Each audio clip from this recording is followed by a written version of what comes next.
자, 이제 공인중개사 법령상 기업 공인중개사가 중개사무소를 관할지역 외 지역으로 이전하는 경우에 관한 설명 틀린 것에 대해서 일단은 이전 신고라고 하는 거 10일 이내 이루어져야 될 테고요. 그다음에 두 번째 이슈가 될 만한 것이 등록증 또는 신고 필증이라는 것을 첨부를 해야 됩니다. 특히 분사무소 이전 신고할 때는 등록증이 아니라 신고 필증을 주된 사무소 소지 관할 등록관청에 첨부를 해서 내야 될 테고요.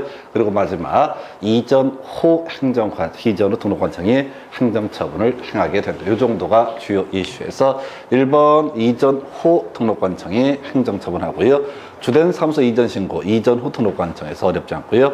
3번 주된 사무소 이전 신고서에는 등록증이 어떻다 첨부가 돼야 된다. 그래서 이전 신고는 방문 신고, 휴업 신고도 방문 신고, 폐업 신고도 방문 신고 이런 해석이 가능하다. 전자문서엔 신고는 허용되지 않는다. 그다음에 분사무소라고 하는 거, 분사무소 신고 필증까지는 좋아요. 근데 어디다 주된 사무소 소재지에서 답은 4번으로 구성을 했던 사례. 그다음에 이전 신고 10일 이내에 이루어져야 된다. 해서 고용 종료 신고 10일 이내. 사람 바뀌었습니다. 이게 잘렸다고 그러면 이제 10일 이내에 신고해야 되고요. 가게 바뀌었습니다. 10일 이내 이렇게 합니다. 그래서 우리 7일짜리 5개 있었고요. 10일짜리 2개 묶어서 기억하실 거 해서 답은 4번 이래 보시고 그 다음 문제 가서 확인을 해보겠습니다. 자, 중개사무소의 명칭, 표시 광고 등에 관한 설명 틀린 것은 해서 자, 개설 등록하지 않았을 때 사무소의 부동산 중개라는 문자 등을 당연히 사용할 수 없다라고 이렇게 봐야 되죠. 그래서 개공이 아닌 사람은 부동산 중개 또는 공인중개사 사무소라는 문자를 사용해서는 아니 된다. 2번 분사무소 5개 광고물 설치할 때 자, 법인 대표자의 성명 틀렸죠? 분사무소 책임자의 성명이라는 거. 이제 5개 광고물 간판에는 항상 성명이라는 것이 키워드가 되게 될 텐데 아무래도 답을 뽑을 것은 분사무소의 5개 광고물, 분사무소 책임자의 성명을 표기한다 해서 2번을 틀리게 뽑았고요. 구칙 6조 2항에 따른 개업 공인중개사, 이 사람은 부동산 중개라는 문자만 쓸 수가 있습니다. 그래서 공인중개사 사무소라든가 이런 명칭은 쓸 수가 없다라고 할 것. 그 다음에 이제 등록관청 이런 일정한 규정을 위반한 간판에 철거를 명할 수 있다. 들어주지 않게 되면 행정대집행이라는 것을 통해서 쓸어버리게 된다. 그래서 자, 그 다음에 이제 표시광고라고 하는 거 봐야 되죠. 표시광고 작년 한 문제 쟁점이 됐었는데 표시광고는 오직 개공만이 표시광고를 할 수 있다. 그래서 작년 문제에서는 그런 게 나왔어요. 지금 이제 중개 대상물에 관한 표시광고와 관련해서 그 알려줄 사항이 틀린 것을 고르죠. 답은 소공의 성명 이런 것들을 얘기를 했습니다. 그래서 표시광고는 누구 오직 개공만이 표시광고의 주체가 되게 된다 해서 답은요 2번으로 구성을 했고요. 그 다음 문제 가서 확인을 해 보도록 하겠습니다. 자, 휴업 등의 신고 등 틀린 것은 해서 1번 중요한 거죠. 중개사무소 개설 등록 후 3개월 초과해서 업무를 개시하지 않았을 때 바로 미리 신고를 해야 된다 해서 기업번 맞고요. 니은번 분사무소, 주된 사무소 별도로 휴업할 수 있다. 당연히 분사무소 별로 휴업을 하는 것도 가능하다. 물론 이제 이때는 휴업 신고는 주된 사무소 소지지 관할 등록관청에다가 해야 될 겁니다. 세 번째요. 자, 휴업은 기본적으로 6월을 초과할 수 없다죠. 그래서 원칙적으로 3개월 초과 6월 이내까지만 가능하다. 그 다음에 이제 휴업기간 변경 신고할 때는요. 이미 휴업 신고할 때 등록증 냈었죠. 그래서 첨부를 할 수가 없습니다. 그래서 이거 틀리게 뽑았고요. 그 다음에 다섯 번째 3월을 초과하는 휴업을 하면서 휴업 신고를 하지 않았을 때 500 이하의 과태료 틀렸죠. 100만 원 이하의 과태료에서 500짜리 다시 머릿속으로 기억합니다. 협회, 공제사업, 거래정보사업자 관련해서 국토부 장관 500 이하의 과태료 부과할 수 있고요. 시도지사가 과태료 부과할 때 연수교육, 등록관청이 과태료 부과할 때 부당한 표시 광고와 확인 설명에 문제가 있으면 이때 500 이하, 나머지 모르면 다 얼마? 100만 원 이하. 국토부 장관은 100만 원 이하 사유가 없었고요. 그 다음에 시도지사 같은 경우 자격증 미반납, 7일 내 반납하지 않게 되면 100만 원 이하의 과태료. 등록관청은 100만 원 이하짜리가 겁나 많습니다. 그래서 하여튼 기업번 옳은 표현, 니은번 옳은 표현, 그 다음에 이제 두 개 옳은가요? 그래서 답은 1번으로 구성을 하게 됩니다. 그래서 휴업 신고, 자, 옳은 거, 틀린 거구나. 틀린 것을 고르시니까 디귿, 리을, 미음에서 답은 5번으로 구성을 하게 됩니다. 그래서 자, 좀 어려울 수도 있는 문제 이렇게 보셨고요. 자, 그래서 휴업신고, 이전 신고 내용 보셨고, 그 다음 주제 가서 확인해 보기 앞서 주임법 얘기 앞서서 자, 요거는 한번 정리를 하고 가겠습니다. 휴업신고 등에 관한 주제, 각종 신고라고 하는 거. 다시 이제 우리 묶어서 봐야 되죠. 교신 정취 있으면 다음 달 5일까지 협회 통보를 해야 된다. 그래서 신고 얘기 몇 개 묶어서 이제 봐야 될 것이 뭐가 있냐면은, 자, 여러분 자료 기준으로 신고라고 하는 게 114페이지 가시게 되면 이전 휴업 폐업 신고 나와 있습니다. 그래서 자, 이전 신고, 폐업 신고, 휴업 신고 이런 순서로 나와 있는데요.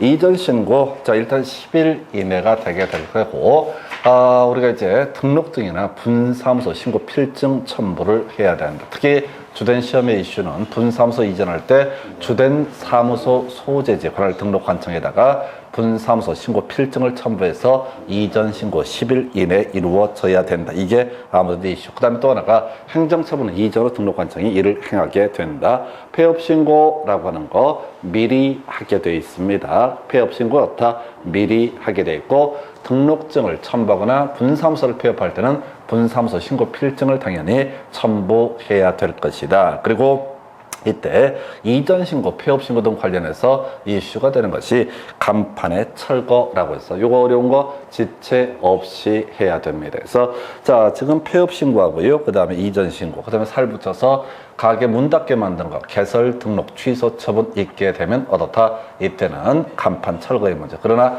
휴업 신고의 경우는 간판 철거를 하지 않는다. 이게 이제 자꾸 착각할 수 있는 부분이 되겠고요. 그 다음에 이제 휴업 신고 관련해서 개설 등록후 3개월 초과해서 업무를 개시하지 않았을 때 미리 휴업 신고해야 된다. 그 외에도 3개월 초과는 휴업을 하고자 할 때 휴업 신고 미리 해야 된다. 3월 이내는 휴업 신고 대상 아닙니다. 그 다음에 이제 휴업 신고의 범주 3개월 초과 6개월 이내가 원칙인데 예외 6개월 초과하는 경우 쟁점 안 되고요. 신고서의 제출 두 가지입니다. 자, 등록증 또는 분사무소 신고 필증 첨부해야 될 겁니다. 방문 신청. 그리고 또 하나가 미리 신고를 해야 된다라고 하는 거. 아까 이전 신고만 10일 이내고 나머지는 뭐가 된다? 미리 신고라고 할 것 해서 당연히 등록증 첨부하기 때문에 전자문서엔 신고는 허용되지 않을 테고요.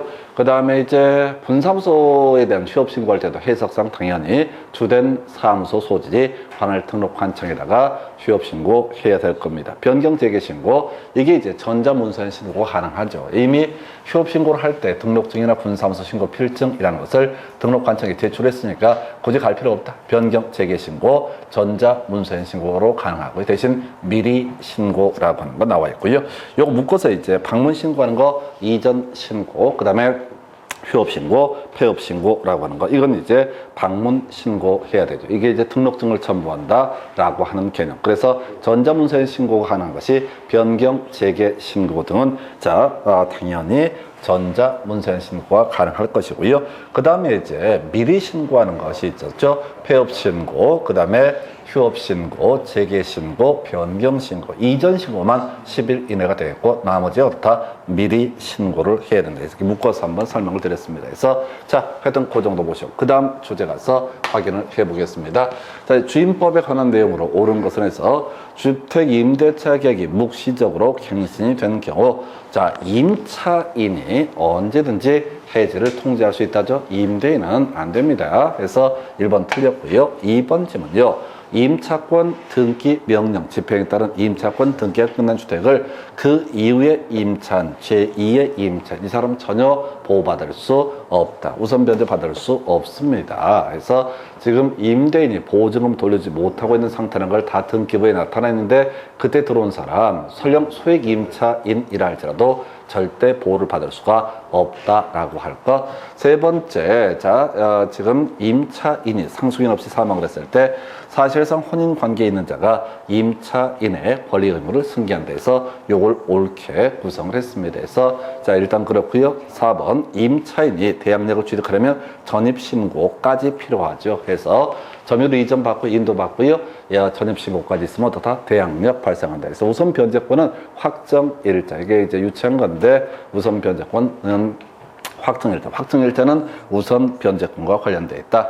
그 다음에 이제 적용하지 아니한 데서 자, 주임법 적용하지 않는 거 딱 한 가지죠. 일시 사용을 위한 임대차. 이건 어떻다? 주임법 적용하지 않는다. 같이 이제 민법 파트에서 이슈가 됐던 것이 민법상 임차인의 권리에서 부속물의 매수 청구라든가 지상물의 매수 청구 이런 것들이 있을 수 있는데 이런 것도 일시 사용을 위한 임대차에서는 적용될 여지가 없다라고 봐야 되죠. 다만 비용 상환 청구는 일시 사용을 위한 임대차에서도 인정이 되는 그런 권리가 되게 됩니다. 그래서 이 문제 답은요. 지금 3번 좀 영향가 없는 것을 가지고 구성을 해봤습니다. 그래서 자, 요건 이렇게 가셔야 돼. 이제 우리가 그 공유라고 하는 거 있지 않습니까? 자, 갑이 60%의 지분을 가지고 있고 을이 40%의 지분을 가지고 있다라고 했을 때 자, 이 공유 관계에서 갑이 갑자기 상속인 없이 사망하게 되면 이 지분은 누구한테 넘어간다고요?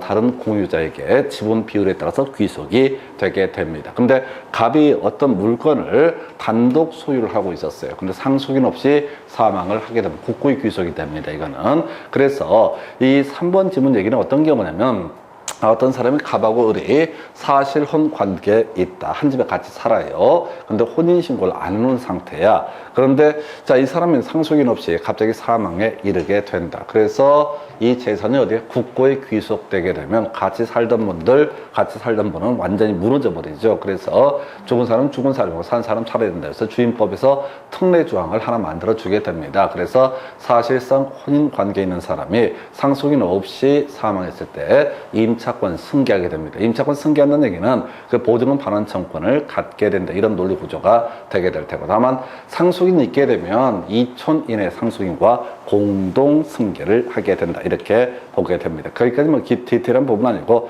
사실상 혼인 관계 있는 사람, 이 사람도 임차권을 상속할 수 있다. 답은요 3번으로 구성을 했었고요.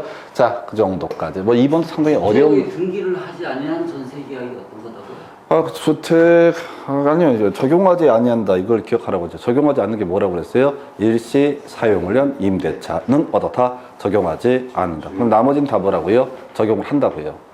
근데 이 주택의 등기를 하지 않는 전세 계약이 일시 사용. 그러니까 지금 다시요. 주택의 등기를 하지 않은 전세 계약은 자, 일시 사용을 위한 임대차란 말은 아니죠? 아니죠? 네, 적용한다고요. 내용 지금 보려고 하지 마시라고. 내용을 지금 자꾸 보려고 하시면 안 된다고. 시험보다 똑같이 갑자기 궁금해져 버려. 일반 우리가 전세, 일반 전세가 미등기 전세 얘기한다고요. 그 주임법 적용한다 이런 얘기하고요. 그 얘기인데 지금 다 알고 계시는 건데 갑자기 뭐 저건 또 뭐지? 라고 갑자기 이상하게 생각이 그럼 말려버려 시험 보다가. 그래서 여기서 키워드를 잡아 적용이라고 하는 거. 우리가 비슷한 맥락에서 그 뭐가 있었냐면 부동산 실명법에서 자, 적용이라는 키워드가 나오게 되면 양가상시는 어떻다? 바로 실명법을 적용하지 않는다. 이렇게 기계적으로 잡가셔야 돼. 이게 아는 게 많고 생활에도 관심이 있고 하다 보니까 자꾸 이게 법조문이 눈에 밟히거든요. 뒤집니다. 그러면 시험 지금 공부하실 때부터 그걸 연하셔야 돼. 자꾸 내용을. 그러니까 어떤 상태냐면 제가 시험을 보러 가봐서 아는데요. 진짜 맨정신 아닙니다. 진짜 맨정신 아니야. 이게 뭐라고. 내가 그동안 쭉 살아고 더러운 꼴을 다 봤는데 이 알량한 시험 하나 때문에 막 그날 갖고 엄청 쭈구리가 돼가지고 마음의 지랄도 이런 지랄이 없어. 붙고 떨어지고는 그 다음 문제고, 이 시험 자체 내가 쪼그라들어 있는 자체가 너무 스트레스가 받는 거예요. 그날 전 술 먹고 기어 들어갔어도 그 와중에도 이거 떨어지면 또 개망신인데 똑같이 그런 스트레스 아니야. 계속해서 단순하게 이게 일반적인 전세를 얘기한다. 근데 의미를 볼 게 아니라 주임법 적용하지 않는 거 딱 하나, 일시 사용을 위한 임대차는 어떻다? 적용하지 않는다. 그럼 뭐든 나머지는 무조건 다 어떻다? 적용한다. 이게 경우의 수가 더럽게 많아요. 그래서 일부는 주택을 쓰고 일부는 상가로 쓰고 있는 경우, 뭐부터 시작해서 원래는 상가인데 들어갔다가 원래는 주택으로 들어갔다가 나중에 상가로 용도 변경이 된 경우 뭐 별의별 소리를 다 해. 무조건 다 주임법 적용한다. 이렇게 가셔야 돼. 하나하나 케이스로 가서는 안 되고요. 그래서 이렇게 해서 답은 3번 보셨고요. 그 다음 주제 가서 확인해 보겠습니다. 개공 등의 금지 행위에 해당하지 않는 것은 해서 요거 개공 등의 금지 행위. 자, 요거 한번 확인을 해 볼까요? 자, 개공 등의 금지 행위. 여러분 요약집 기준으로는요. 113페이지 112페이지부터 가보겠습니다. 개공의 금지 행위부터 먼저 체크를 해볼게요.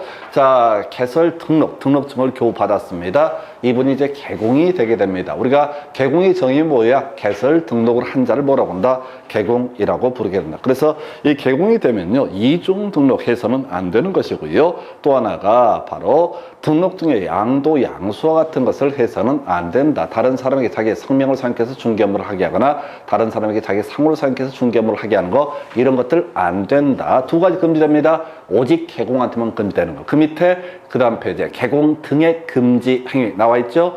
이 개공 등의 금지 행위라는 것은 개공, 소공, 중개보조원, 법인의 사원, 임원 전부를 다 묶어서 개공 등이라고 부르게 됩니다. 공식 외웠었죠? 매무초, 직상정토, 시단이라고 해서 매무초, 직상정토, 시단, 매무초, 직상정토, 시단. 살 붙이면요, 직상정토, 시단 방제, 3년 3천 이런 거 있었잖아요. 해서 뒤쪽 다른 법률상 금지 행위라고 하는 3년 3천 사유와 연계가 될 테고, 매무초까지는 1년 1천 사유가 되게 된다. 그리고 같이 묶어서, 자, 6개월의 자격 정지 사유죠. 매무초, 직상정토, 시단. 소공한테는 6개월의 자격 정지 사유, 개공한테는 임의적 등록 취소 사유이고요. 임의적 등록 취소 사유는 최대 6개월까지 업무 정지 처분을 때릴 수도 있다. 근데 거기까지 몰라도 좋으니까 일단 가는 대로 가는 거야. 이 문제는 되게 간단하지. 매무초, 직상정토, 시단 얘기할 때 일단은 이제 금쟁이 쭉 썼다고 했을 때,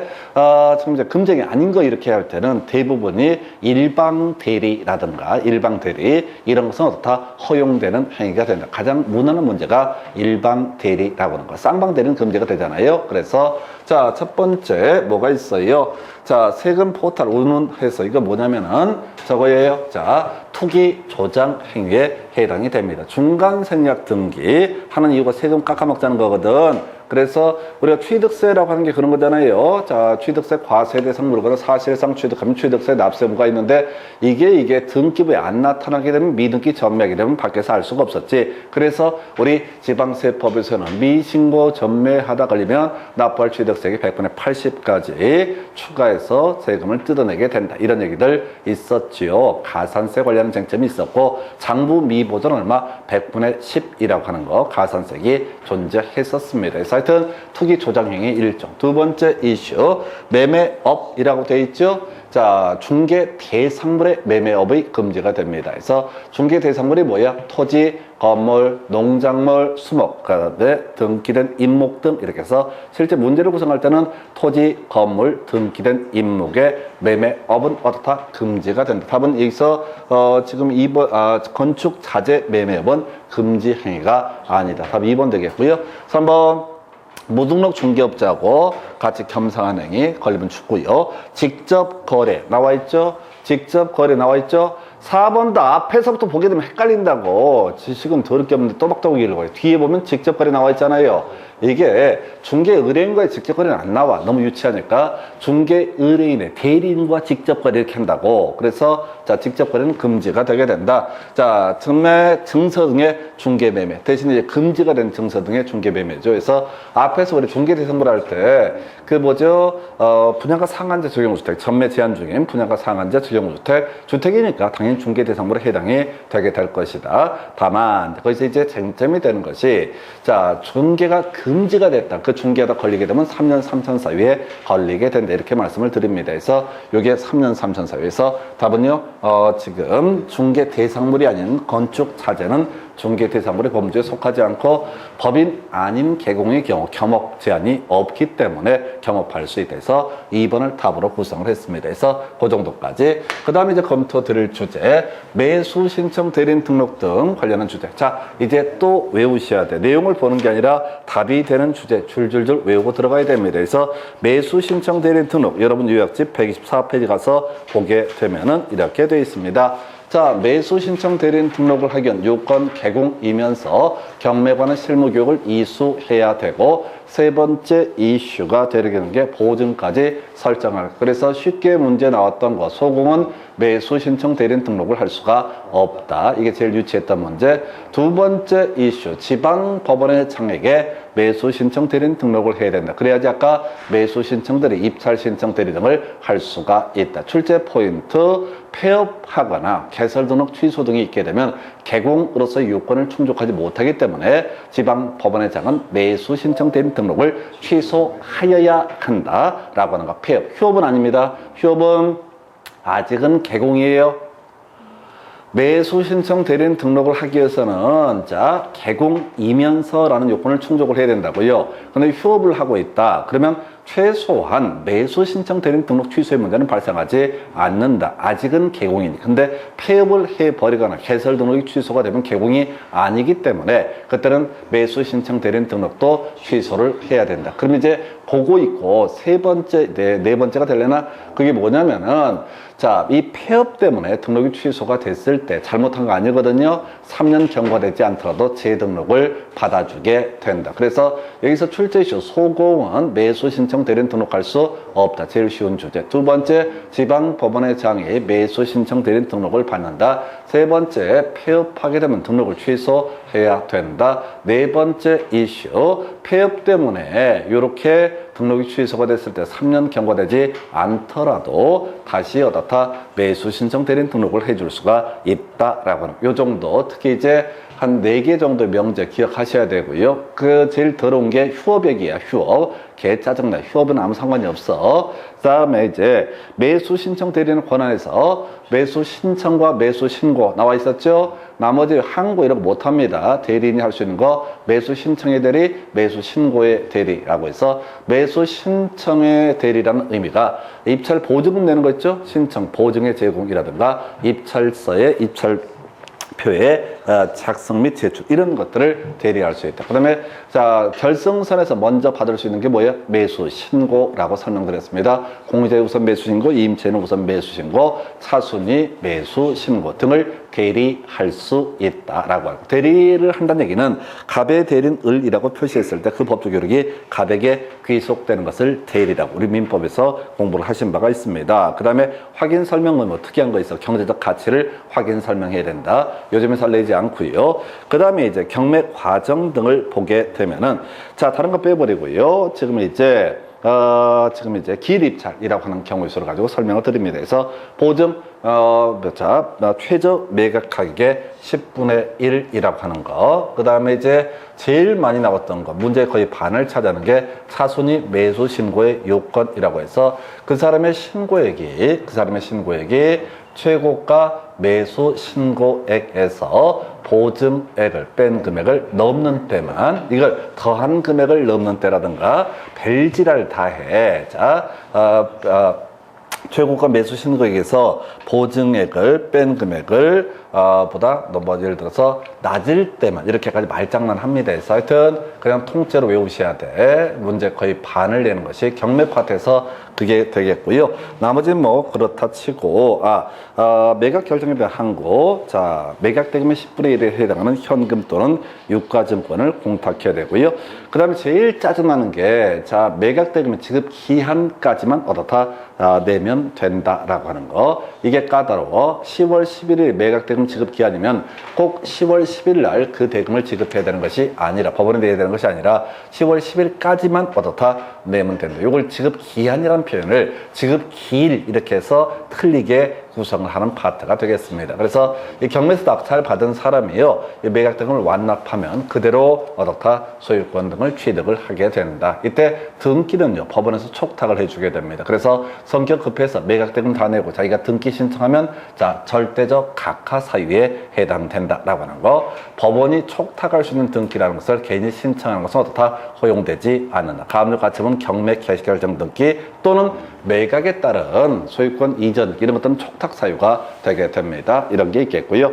자, 그 다음에 이제 거기 말소 소멸 권리라고 해야 되죠. 그래서 전세권 얘기 하나 기억해야 됩니다. 말소 기준 권리 위에 있는 전세권자가 배당 요구를 하게 되면 다 소멸하게 된다. 그거 하나 이렇게 가야 되죠. 그래서 지금 유치권은 인수가 되고요. 그래서 좀 마지막 편집이 잘못되어 있으니까 설명드렸습니다. 그래서 전세권은 그냥 무식하게 갑시다. 전세권은 그냥 실제 시험적으로만 접근하면 무조건 어떻다 소멸하게 된다. 무조건 배당 요구를 하게 돼 있어. 그래야 말이 되니까. 그래서 그 정도 보셨습니다. 그래서 자 가보겠습니다. 매수 신청 대리인 등록 등에 관한 규칙에 따른 매수 신청 대리인으로 등록한 갑에 대한 설명 옳은 것에서 이 사람은 개업 공인중개사이다 해서 소속 공인중개사는 될 수가 없다. 두 번째 이슈, 매수 신청 대리 위임을 받은 갑은 우선 매수 신고할 수 없다. 틀렸죠? 우선 매수 신고할 수 있다. 뒤만 보는 거야. 매수 신청하고 매수 신고를 할 수가 있다. 3번 질문, 폐업 신고를 해서 매수 신청 등록이 취소가 된 후, 매수 신청 대리인 등록이 취소가 된 후 3년 경과되지 않은 갑은 매수 신청 대리인 등록을 할 수가 있다. 이걸 이제 답으로 구성을 하고 있고요. 4번 질문, 휴업 신고를 했을 때 등록을 취소할 수 있다. 틀렸죠? 폐업 신고했을 때 등록 취소 사유가 되게 됩니다. 5번 질문요, 갑은 매수 신청 대리권의 법에 해당하는 대리인을 할 때 매각 장소 등에 당연히 직접 출석을 해야 되는데 고용인을 출석해야 된다 해서 틀리게 구성이 됐습니다. 답이 안 되는 주제가 될 거예요. 그래서 자, 이 문제 답은 3번으로 구성을 했고요. 그 다음 주제 가서 확인해 보겠습니다. 자, 공인중개사 법령상, 자, 개업 공인중개사 갑이 매매계약을 중개하는 경우 확인 설명에 관한 설명 틀린 것을 고르시해서, 자, 중개가 완성돼서 거래계약서를 작성할 때 확인 설명서를 작성한다. 맞죠? 중개가 완성되면 세 가지 증서 교부해야 되고요. 거래계약서, 확인설명서 교부를 해야 돼. 이런 것들은 답 안 돼. 두 번째 이슈, 갑은 거래 당사자 모두에게 교부한 중개사물 확인설명서 5년 동안 보존해야 된다. 틀렸죠? 자, 지금 확인설명서, 전속 중개계약서 3년, 그 다음에 거래계약서 얼마? 5년 이렇게 해석을 하게 됩니다. 2번 틀리게 뽑았고요. 그럼 갑은 중개보수 실비의 금액과 매수 의뢰인에게 산출액을 확인 설명한다. 다시 가볼까요? 이렇게 가는 거지. 대상 물건의 표시, 권리관계, 공법상 이용 거래규제, 입관비, 거래 예정 금액이라고 하는 거. 그때 거래 예정 금액에 이런 잡단 내역들도 들어가고 그 뒤쪽에 가서도 중개보수 실비에 대해서도 확인 설명을 하게 되어 있습니다. 해서 그 정도. 그 다음에 4번, 갑은 매도 의뢰인이 그 자료 요구에 불응했을 때 확인 설명서의 중요한 쟁점이죠. 세부 확인사항 관련해서 이슈가 되는 겁니다. 실제 권리관계라고 하는 거, 고지한사항을 확인 설명하고요. 그 다음에 나머지 상벽환이라고 하는 거, 실상벽환 중에서 상태, 그 다음에 벽면 도배, 환경 조건이라고 하는 것은 요구한 사항, 그럼 매도 의뢰인이나 임대 의뢰인이 고지한 사항을 확인 설명을 해야 되고, 이 사람이 이 요구에 대해서 응답을 하지 않으면 이것을 자, 확인 설명서에도 기재하고 확인 설명도 해야 되는, 이것도 중요 쟁점 중에 하나가 됩니다. 그 다음에 이제 갑은 상가건물의 임차권 양도계약을 중개할 때 상임법에서 얘기하고 있는 대항력, 우선 변제권 등에 대해서 확인 설명할 의무가 있다. 오른편인데 큰 의미는 없습니다. 그래서 하여튼 이 문제 답이 지금 됐던 건 쉬웠던 문제네요. 그래서 2번 이렇게 구성을 했고요. 그 다음 주제 가서 봅니다. 자, 중개보수 등에 관한 설명 틀린 것을 고르시오라고 해서 1번, 자, 중개보수 받을 수 없다. 개공의 고의 과실로 계약이 해제가 됐을 때 오른편 큰 쟁점 안 되죠. 2번 질문요.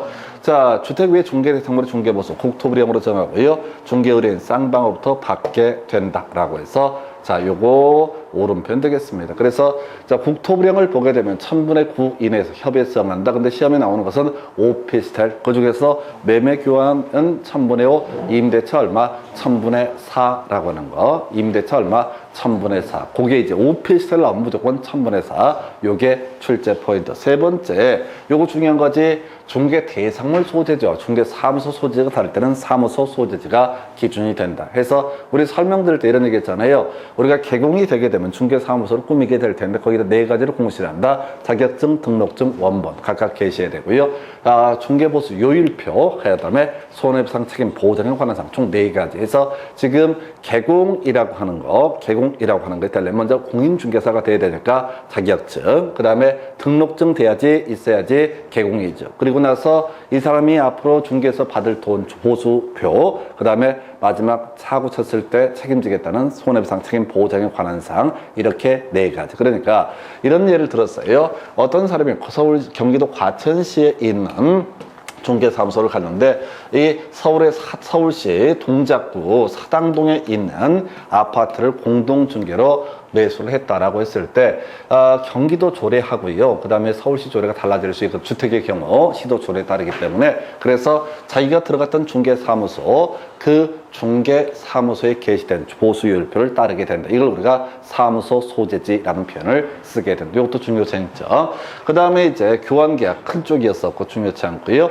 자, 동일한 중개 대상물에 대해서 동일 당사자가 매매를 포함한 둘 이상의 거래가 됐을 때 매매 금액만을 거래 금액으로 본다 해서 큰 이슈는 되지 않는 거. 뭐 사례형 문제 구성할 때 좀 어려울 수 있겠고요. 그래서 자, 일단 이 답은 뭐 답 1번이었네. 유치한 걸 가지고 뽑아냈습니다. 그래서 개공의 고의 과실로 맞는데 그 다음에 지금 2번도 맞고요. 지금 뭐야? 자, 중개사무소 소재지 맞고요. 4번 교환계약의 경우 중개보수 거래 금액이 큰 해서 맞고요. 동일한 중개 대상물에 대해서 뒤쪽으로 안 봤구나. 그래서 자, 매매와 임대차가 동일하게 이루어졌을 때 매매계약과 임대차 계약의 거래금을 합산하는 금액에서 답을 5번 뽑았네. 해서 자, 뭐 1번이 답이 되면 안 되지. 너무 유치한 거니까. 해서 답은 5번으로 구성을 한 사례가 되겠습니다. 그래서 중개 보수 등에 관한 주제. 이것도 한번 체크해 보겠습니다. 여러분 차례요. 이제 확인 설명 다음에 거래계약서 쓰고 나서 중개 보수 얘기가 나오게 될 텐데 여러분 요약집 123페이지 가서 중개보수 계산 방법, 거래 금액 특정해야 되고요. 거기다 중개보수율을 곱하게 되면 이게 중개보수가 된다. 그래서 거래 금액 특정 먼저 매매는 뭐 문제가 안 될 테고 교환은 큰 쪽 이렇게 돼 있었고요. 그 다음에 지금 이제 임대차 이게 보통 계산 문제 많이 나왔었죠. 그래서 보증금에다 월차임 곱하기 100 이걸 이름하여 환산 보증금. 근데 이제 이 금액 자체가 5,000만 원 미만이 되게 되면은 이때는 보증금 더하기 월차임 곱하기 70을 하는 금액을 환산 보증금으로 계산을 한다. 그 다음에 지금 나왔던 주제 매매를 포함한 동일 당사자 간 동일 중개 대상물에서 매매를 포함한 둘 이상의 거래가 이루어지는 경우 이때는 매매 금액만을 거래 금액으로 본다 해서 이거 뭐 굳이 예를 들면 이런 식이지. 갑이 이런 경우가 있습니다. 이런 경우가 갑이 매도인의 지위, 그 5번 지문의 취지는 이런 거잖아요. 갑이 매도인의 지위에 있고 을이 뭐가 된다? 매수인의 지위에 있게 된다. 그런데 자, 이게 이제 팔면서 이 사람이 뭐가 되고 임차인이 되게 될 테고 이 사람이 임대인이 되게 된다. 이걸 이제 한 집에서 그러니까 끼고 사는 거죠. 그래서 을의 입장에서는 전세 끼고 사는 이런 꼴이 됐을 때 중개보수라고 하는 것은 매매 금액만을 어떻다? 거래 금액으로 삼게 된다. 이런 식의 논리 구조가 되게 될 테고요.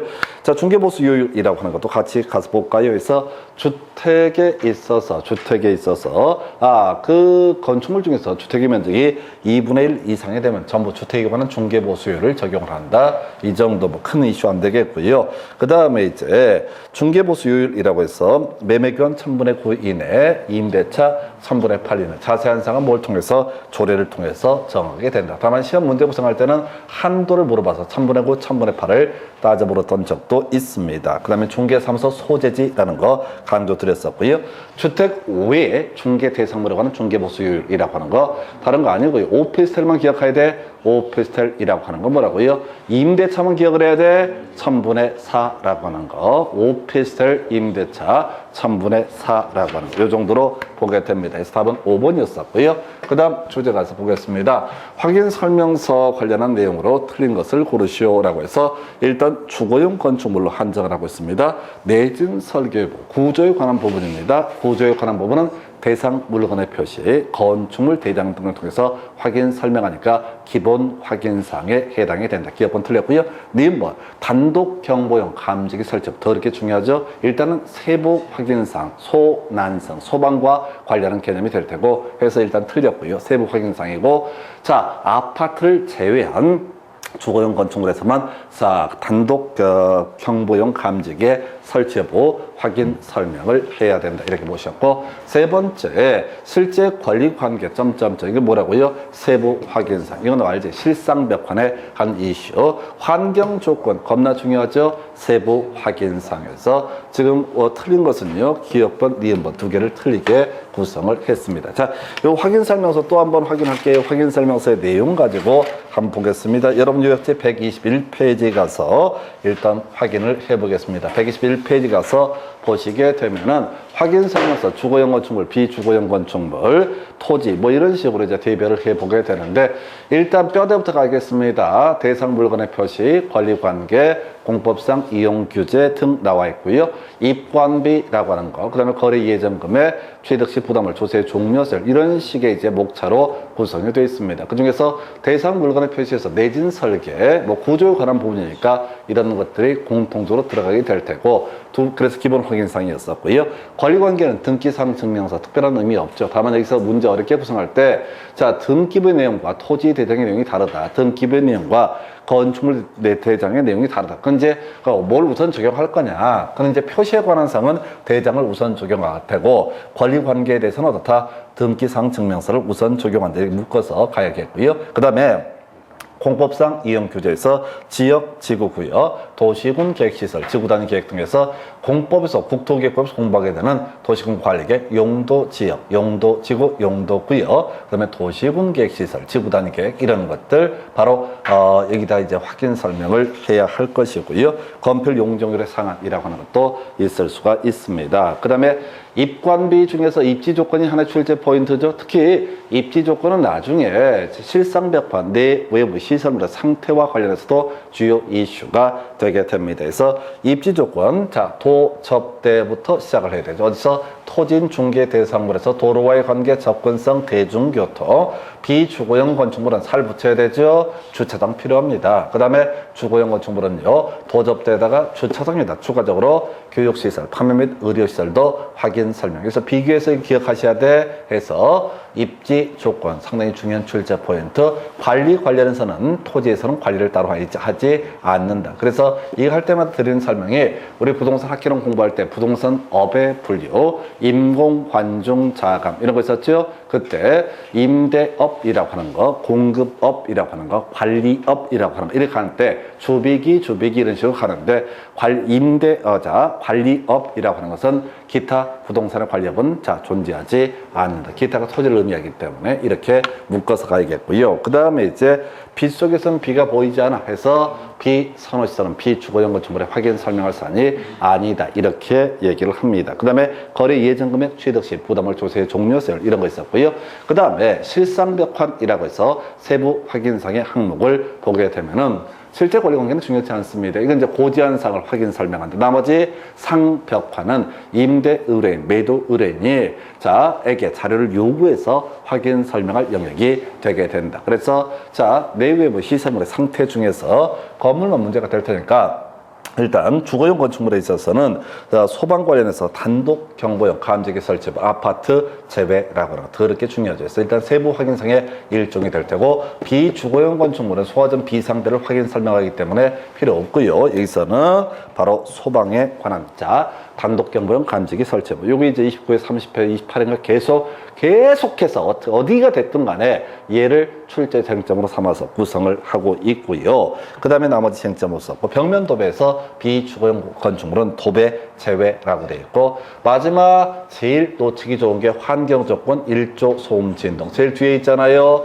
그래서 대부분 놓쳐. 1조 소음 진동은 주거용 건축물에서만 확인 설명할 세부 확인상의 일종이 된다. 계속 보시라고 이걸 봐야지 외워지지 해서 자 그 정도에서 답은 1번이었었고요. 그 다음 교재 가서 확인해 보겠습니다. 자 지금 이제 임중개 보수 최고 한도에서 자 Y주택, X주택이라고 되어 있습니다. 해서 주택에 있어서는 뭘 봐야 된다고요? 일단 주택에 있어서는 다른 거 다 빼버리고 자 시도 조례가 정하는 요율을 적용을 하게 된다. 그래서 매매와 임대차 동일기에 아까 나왔었죠. 매매 금액만을 어떻다 거래 금액으로 계산한다. 읽어볼 것도 없어. 뭐 한다고 읽어봐. 그래서 그냥 문제 보면서 매매 금액 1억 8천이니까 하나밖에 없어. 자 보니까 지금 0.5% 한도액 80%라고 되어 있습니다. 그래서 1억 8천 곱하기 자 0.5% 하게 되면 이게 90만 원 되나요? 근데 한도액이 80이니까 답은 얼마? 80만 원 이렇게 가게 됩니다. 해서 하여튼 뭐 이런 정도의 계산 문제 실제로 표가 복잡할수록 되게 간단하게 구성이 됩니다. 그래서 중개보수 계산 방식도 하나 살펴드렸고요. 그 다음 검토 드릴 주제. 자, 교육 등에 관한 설명, 옳은 것을 모두 고르시오에서 일단 스토리 가십시다. 시도지사의 소관사무, 자격증 교부했었고요. 실무교육과 연수교육 담당했었고, 일정의 사고 치면 소공한 때는 자격 정지처분 최대 6개월까지 중개 업무에서 배제했었고, 또 공인중개사를 대상으로 자격 취소 처분을 하게 된다. 그래서 아까 교부 시도지사가 취소 처분을 했던 것이고요. 자, 사무소 소재지 시도지사와 교부 시도지사가 달라지게 되는, 자, 사무소 소재지 시도지사가 절차를 이행을 하고, 마지막 취소 처분은 교부 시도지사. 자, 취소 처분 있으면 5일 내에 국토교통부 장관에게 보고를 해야 되고, 다른 시도지사에게 통지하면 취소 처분을 받은 사람은 자, 7일 이내에 자격증 반납. 이런 식으로 이제 논의가 됐었죠. 해서 가보겠습니다. 교육도 그래서 실무교육, 연수교육의 주체는 기본적으로 누가 된다? 시도지사라고 하는 거에서 기업권 분사무소 설치 시 분사무소 책임자가 실무교육을 받는 것은 그 분사무소의 개설 등록 기준에 해당이 된다 해서 설치 신고 기준에 해당이 된다고 같은 말입니다. 그래서 이게 문제가 깔끔하지 않아요. 자, 실제 법조문 자체가 개쓰레기로 되어 있어요. 그래서 오른편 해서 분사무소 설치 신고일 기준 얼마? 1년 이내에 실무교육을 이수할 것 이렇게 갑니다. 두 번째 이슈요. 자, 기업 공인중개사가 폐업 신고를 한 후 1년이 경과한 후에 고용 신고를 하려는 경우 실무교육을 받아야 된다 해서 오른편 됐습니다. 그래서 최근 1년 이내 중개업했으면 어떻다? 실무교육 면제가 되게 된다라고 하는 거예요. 그래서 자, 니은번 이렇게 옳게 구성을 했고요. 세 번째 실무교육 28시간 이상 32시간 이하에 대해서 오른편. 연수교육 정당한 사유 없이 받지 않게 되면 500 이하의 과태료라고 해서 오른편 되나요? 해서 이렇게 오른편 되겠습니다. 그래서 그러면 전부가 다 오른편 되나요? 해서 답은 5번 이렇게 구성을 합니다. 그래서 일단은 연수교육은 꼭 하나 기억하셔야 돼요. 둘. 자, 2년마다 받아야 되고 2년 되기 2개월 전까지 연수교육 받으라고 통지가 이루어져야 된다라고 할 거예요. 그래서 답은 5번으로 구성을 합니다. 교육은 좀 간단한 주제. 그 다음 주제 보겠습니다. 전속 중개계약을 체결한 기업 공인중개사가 공개될 중개 대상물에 관한 정보. 자, 다 외우겠습니다. 매매 계약에 있어서 공개를 해서는 안 되는 거 하나 있었죠? 매매 계약에서 공개해서는 안 되는 게 인적사항은 어떻다? 공개를 해서는 안 된다. 주소, 성명 등 인적사항은 공개를 해서는 안 된다. 임대차 할 때, 자, 임대차 할 때 일단 공통적으로 공개를 해서는 안 되는 게 인적사항은 당연히 공개를 해서는 안 되고, 참고적으로 요즘에 한참 이슈가 되고 있죠. 29회, 30회. 자, 공시지가 요거는 굳이 공개할 필요가 없다라고 해서 요것도 자, 하여튼 다양한 형태로 이제 문제 구성을 하게 되는데 답을 외우고 들어가야 된다. 뭐 읽어서 해결되는 문제가 아니라고요. 그래서 이게 뭐냐면 지금 이제 첫 번째 모르겠고 자, 요거 하나 하는 거죠. 인적사항. 그래서 결과적으로 자, 디귿번 하나만 다 공개해서는 안 된다. 법에서 공개를 한 거 8개인가 9개 있어요. 그걸 다 외울 수가 없어요. 그래서 인적사항. 그건 이제 매매 얘기고, 매매 임대차라는 얘기를 안 했으니까 이 중에서만 고르니까 세 번째 항목은 어떻다? 공개를 해서는 안 된다. 그래서 기업 등록을 공개를 해야 된다. 이렇게 가는 거예요. 근데 임대차가 지금 29회, 30회 연속 나왔었거든요. 인적사항 외에 추가적으로 쟁점이 되는 게 뭐라고요? 바로 공시지가 요것도 다 공개하지 않아도 된다. 그래서 30회 때 문제가 그렇게 나왔죠. 임대차 전속 중개계약 얘기하면서 반드시 공개자 다시 뭐죠? 공개를 자 반드시 공개해야 되는 것끼리 연결한 것을 해서 두 가지 제외 인적사항과 공시지가는 다 공개하지 않아도 된다. 이렇게 해석합니다. 그래서 요건 이제 전속 중개계약 관련한 주제 여러분 요약제 117페이지 관련해서 자, 전속 중개계약에 따른 관련 문제부터 이어서 검토합니다. 위약금이라고 하는 거 스스로 발견한 상대방과 거래했을 때 바로 소요된 비용 중간 보지 말자고 그래서 소요된 비용이라는 것을 위약금으로 지불을 해야 되고요. 두 번째 자 비공개운칙은 중요하죠. 다음 페이지에 전속 중개계약 체결 후 7일 이내에 정보를 공개해야 된다. 세 번째 매매에 있어서 인적사항을 공개해서는 아니 된다. 그리고 임대차에서 의무적 공개사항의 범주에 인적사항은 당연히 공개를 해서는 안 되는 사항이고 그 외 공시지가라고 하는 것도 다 공개하지 않는다라고 이렇게 갑니다. 해서 요 얘기 보셨고요. 그 외 자 공개한 때 그 내용을 지체 없이 중개의뢰인에게 또 통지를 해야 되고 그 밑에 2주에 1회 이상 정기적으로 문서로서 그 중개 과정을 통지를 하도록 한다. 요 정도까지 보셨습니다. 해서 자 그래서 요렇게 자 해서 답은 4번. 그 다음 주제 살펴보겠습니다. 자, 손해배상 책임 보장 등에 관한 설명 틀린 것에서 답부터 외우고 들어가야 되죠. 세 가지가 기본 축이 되게 됩니다.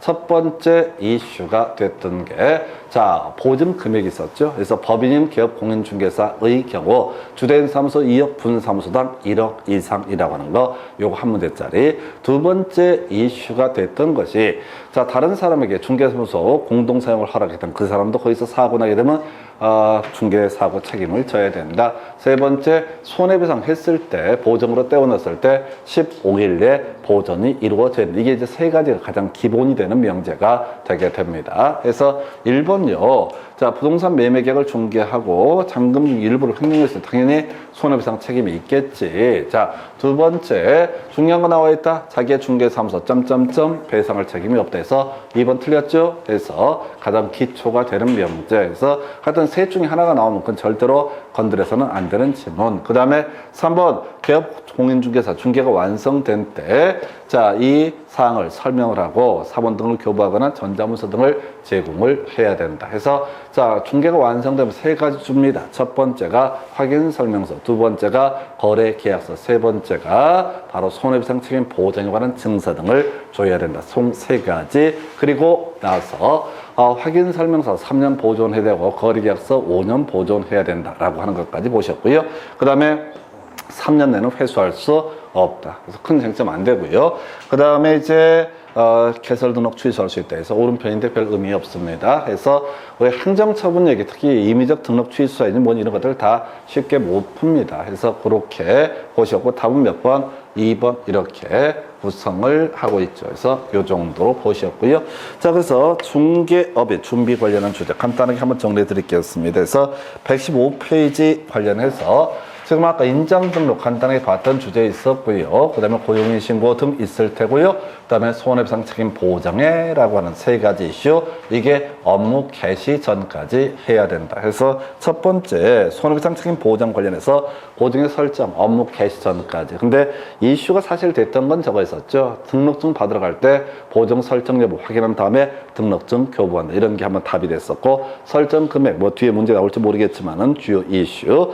회수제한 3년 내는 회수할 수 없고요. 중요치 않아 이런 것들 나와도 답 안 돼. 그 다음에 손해배상을 했다고 했을 때 손해배상 한 때로부터 얼마? 15일 이내. 나머지 쫓아가면 안 돼. 손해배상 한 때로부터 얼마? 15일 이내. 총 세 가지가 주된 이슈가 되게 된다. 물론 이제 보증 등의 설정이 있다고 했을 때 이 고용인의 업무상 행위라고 하는 것은 개공행위로 보니까 개공도 손해배상 책임을 지게 될 것이다. 그러나 개공이 손해배상을 한다고 해서 자 중개보조원이나 자 소속 공인중개사도 같이 책임을 질 수도 있다라고 하는 거 이런 주제 있었고요.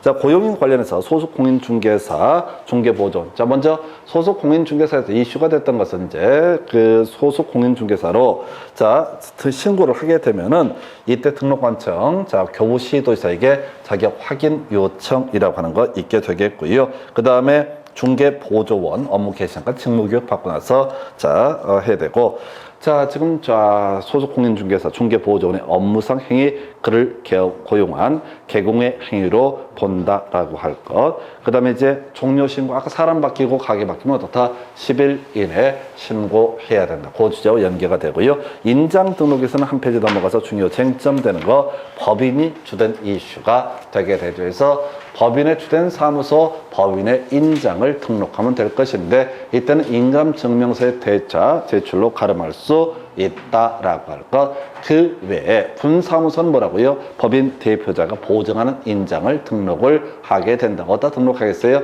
주된 사무소 소지지 관할 등록관청에다가 등록을 하게 될 겁니다. 그 정도가 되겠고요. 인장의 변경 등록 7일 이내까지 보셨습니다. 이 정도가 업무 캐션 관련한 쟁점 세 가지 묶어서 보셨고요. 그 다음 검토 드릴 주제. 자, 바로 경매에 관해서 한 설명으로 옳은 것을 모두 고르셔서 차순위 매수 신고. 자, 알면서 매번 당하는 거야. 그 신고액이 자, 최고가 매수 신고액에서 보증액을 뺀 금액을 넘는 때만 어떻다? 차순위 매수 신고할 수 있다. 하도 많이 나오다 보니까 말장난에 극치가 되는 영역이 차순위 매수 신고에서 기업번 틀렸고요. 자, 니은번 매각 허가 결정이 확정돼서 대금 지급 기한의 통지를 받으면 그 기한까지 매각 대금을 지급해야 된다. 오른편입니다. 요걸 갖고 기일에 매각 대금을 지급해야 된다. 말장난 하는 것 중에 하나 이슈가 되게 돼요. 세 번째, 매각 부동산의 후순위 저당권자가 경매 신청을 해서 매각되면 선순위 담보가 등기 매각을 소멸하지 않는다. 이건 민법 공부했던 얘기죠. 그래서 말소 기준 권리 뭐라고 해서 저당권, 근저당권, 담보 가등기, 압류 등기, 가압류 등기, 경매 개시 결정 등기 중에서 가장 선순위에 있는 권리를 뭐라고 한다?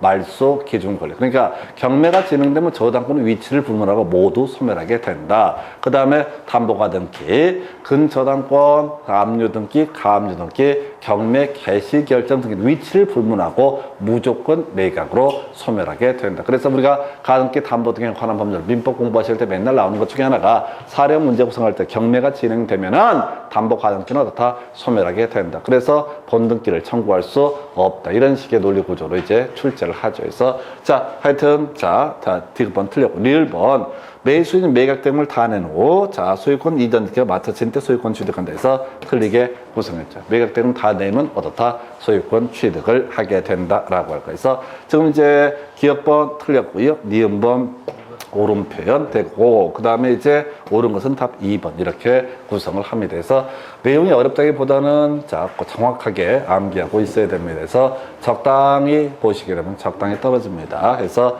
답은 2번 이렇게 구성을 했고요. 그 다음 주제 살펴보겠습니다. 자, 요 문제 나왔구나. 서울시 A구의 주된 사무소, 그 다음에 BCDE, BCD인가요? B 하나, 둘, 셋에서 BCD에 그러면 이제 여기서 3억 나올 테고 주된 사무소 합이 얼마? 5억이라고 하는 거. 요거 지역 농협 1,000만 원이랑 같이 묶어서 보증 설정 금액 하나 기억하셔야 됩니다. 좀 오래전 문제 형태인데 BCD 총 3개면 1억 이상. 그래서 주된 사무소 2억 하면 토탈 5억 이상을 설정해야 된다. 그래서 이렇게 해서 보증의 설정 금액까지 보시고 잠시 끊었다가 다음 주제 이어서 설명을 드리겠습니다.